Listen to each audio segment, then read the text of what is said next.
আসসালামু আলাইকুম ভিউয়ার্স, আশা করি ভালো আছেন। আজকে আমি উপস্থিত হয়েছি সিলেট নগরীর চৌহাট্টায় কেন্দ্রীয় শহীদ মিনার প্রাঙ্গণে বইমেলা উৎসব 2024-এ। মেলা শুরু হয়েছে 3 ফেব্রুয়ারি থেকে, চলবে 17 ফেব্রুয়ারি পর্যন্ত। মেলায় অংশগ্রহণকারী স্টল হিসেবে থাকছে প্রথমা, কথা প্রকাশ, অন্বেষা প্রকাশন, ত্রাম্বলিপি, চৈতন্য, বাবুই, নাগরী, বাসিয়া প্রকাশনী সহ আরও অনেক প্রকাশনী। ডেকেছে তুমি দুহাত বাড়িয়ে, সত্য জানাবে বলে, হৃদয়েতে তাই জ্ঞানের পিপাসা উছলায় গুলে গুলে। হে, আমি বইয়ের কথাই বলছি, যার পাতায় চোখ বুলালে জ্ঞান ও মনের পিপাসা মেটে। তবে আজ বইমেলা নিয়ে কিছু কথা বলতে চাই। মেলার মানেই তো মিলন, তাই মেলা মিলিয়ে দেয় মানুষে মানুষে, দেশে দেশে।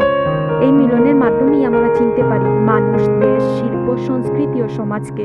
তবে মেলা তো নানা রকমের হয়, মেলা পণ্যের হয়, আবার জ্ঞান ভাণ্ডার আহরণের হয়। বই মেলার একটা স্টলে কত কত জ্ঞান ভাণ্ডার রয়েছে, ভাবলেই ভালো লাগে। মেলা এদেশের সাংস্কৃতিক জীবনের অন্যতম অঙ্গ। মেলা জগতের মিলন প্রিয়াসী সভ্যতার অন্যতম নিদর্শন বইমেলা। এখানে দেখা যায় সভ্যতার প্রাণের চিহ্ন, বইয়ের সমাহার।